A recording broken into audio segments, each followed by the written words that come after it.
Teachers के साथ committee बनी, आज आप जिक्र भी कर रहे थे, क्या है पूरा प्रकरण थोड़ा बताइए, और टीचर्स किन माहौल और किन परिस्थितियों से गुजर रहे हैं?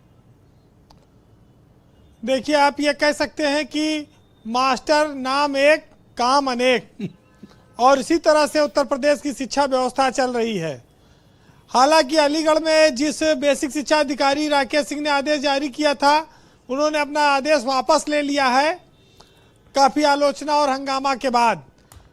लेकिन उस आदेश में ये कहा गया था कि मास्टर अब डाक ट्रैकर का काम करेंगे यानी कि वो हंसना नहीं चाहिए, कुत्तों की निगरानी करेंगे, स्कूल के आसपास जो आवारा कुत्ते घूमते हैं उनका चिन्हीकरण कराएंगे, पशुपालन विभाग और नगर निगम की सहायता से उनको वो उसमें मदद करेंगे और उसमें पकड़वाएंगे। अब यह संभव नहीं था कि मास्टर स्कूल के गेट पे खड़ा होकर कुत्ता रखा हुआ है, और उसके स्टेटस के भी खिलाफ काम है ये।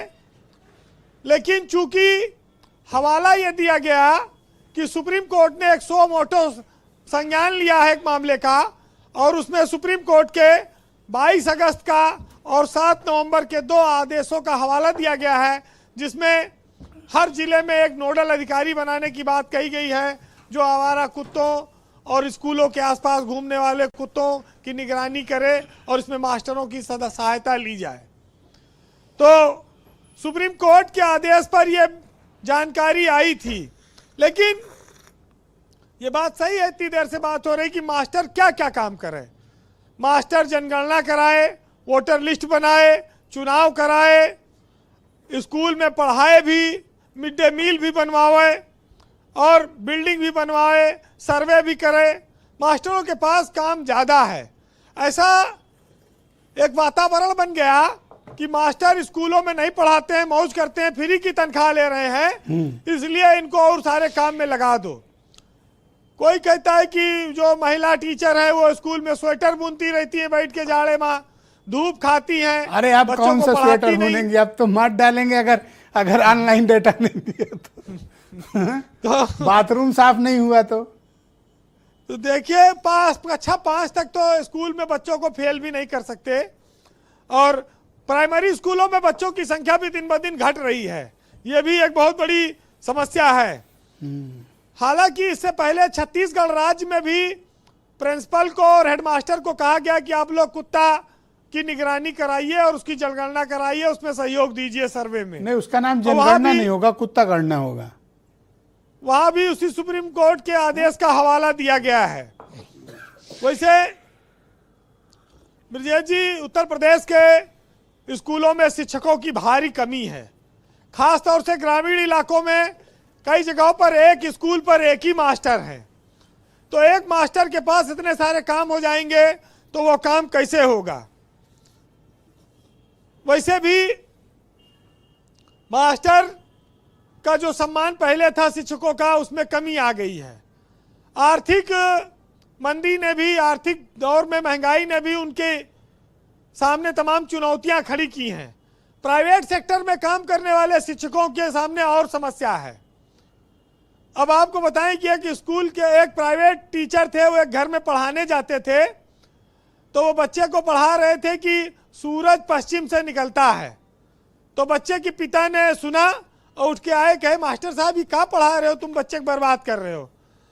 तो कहें कि भाई साहब 500 रुपया महीना में सूरज पश्चिम से निकले।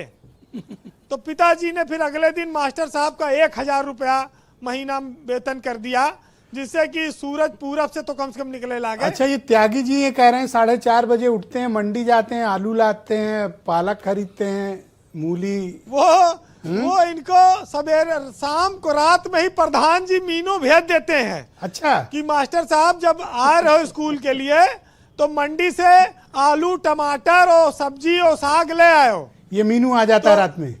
हाँ, इनके रात के भाई मिड डे मील बनना है, और मिड डे मील नहीं बना तो वो भी आफत है, उसमें प्रधान की भी जिम्मेदारी है।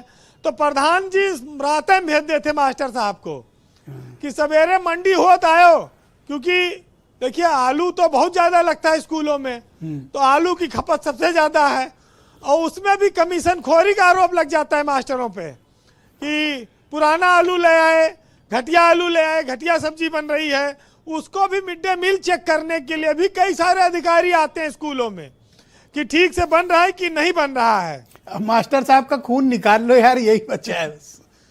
तो मास्टरों के सामने देखिए बड़ा धर्म संकट है। बेचारे जितनी तनख्वाह पा रहे हैं उससे ज्यादा उनसे काम लिया जा रहा है। अपने घर की इसमें तो सब्जी कोई ला पाते हैं कि नहीं ये नहीं लोग? है। वैसे अभी आपने कुछ दिन पहले देखा होगा यूपी के सिद्धार्थनगर जिले में मुख्यमंत्री सामूहिक विवाह योजना में कहा गया कि जो दुल्हनें होंगी उनके सजाने का काम मास्टरों के हवाले होगा। हाँ हाँ, कहा गया था ये आया ब्यूटी था पार्लर एक लेके मामला। जाएंगे। हाँ सही कहा आपने, और ठीक है। ये भी कहा गया कि मध्य प्रदेश में एक घटना आई कि वो वहां पर मास्टरों को टाइपिस्ट बना दिया गया। और बिहार में तो एक इससे भी बड़ा कांड हो गया कि मास्टर लोगों को काम दिया गया कि जो खुले में शौच कर रहे हैं उनकी निगरानी करें। बिहार में एक फरमान हुआ था कि अगर कोई लोटा लेकर जा रहा है तो तुरंत उसकी रिपोर्ट करें, उसको पकड़ लें और पुलिस बुलावें। तो पहले जो लोटा लेके जा रहा पहले मास्टर से मारपीट करेगा कि वो मास्टर को मौका देगा कि तुम पुलिस बुलाओ। हो सकता है कि उसी लोटा से वो उनके सर पे मार दे, कोई बड़ी बात नहीं है।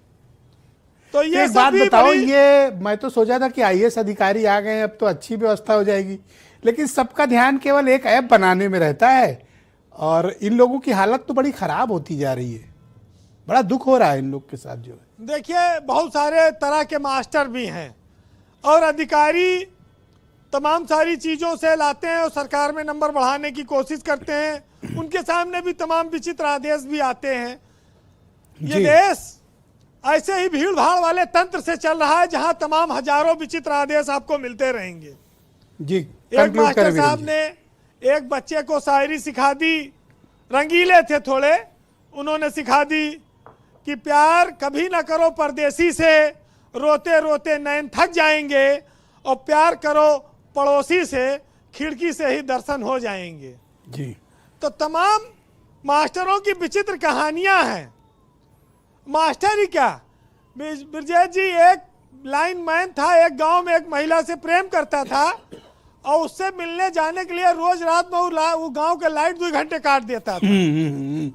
तो उसको एक दिन गांव वाले पकड़ा, बहुत मार मारा। तो ऐसे बहुत सारे कहानियां आती रहती हैं सरकारी तंत्र में। अच्छा, ये योगेश त्यागी जी को नहीं पता तो मैं बता दूं, वैसे ये बांटते होंगे, हफ्ते में एक दिन इनको आयरन की गोलियां भी बांटनी होती हैं हाँ मास्टर साहब। बिल्कुल ठीक बात। जी जी। देखिए मास्टरों के जिम्मे तो काम बहुत है, 14-14 घंटे भी इनको काम करना पड़ता है, इसमें कोई शक नहीं है।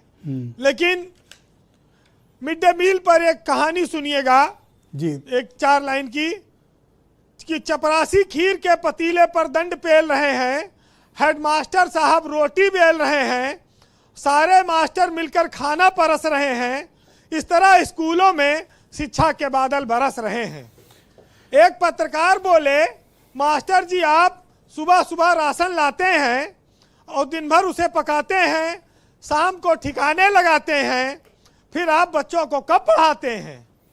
तो मास्टर जी बोले कि बच्चों को पढ़ाने की चिंता तो हमें सताती है, लेकिन उससे भी बड़ी चिंता हमें खाए जाती है कि खाना स्वादिष्ट नहीं बना तो अधिकारी तरह तरह की जांच के गोले दाग जाते हैं, और यदि खाना स्वादिष्ट बन जाए तो बच्चे खा पी कर घर भाग जाते हैं। बहुत शुक्रिया वीरेंद्र जी, आपका बहुत बहुत धन्यवाद इस इंसाइटफुल इंफॉर्मेशन के लिए, अंदर की जानकारी।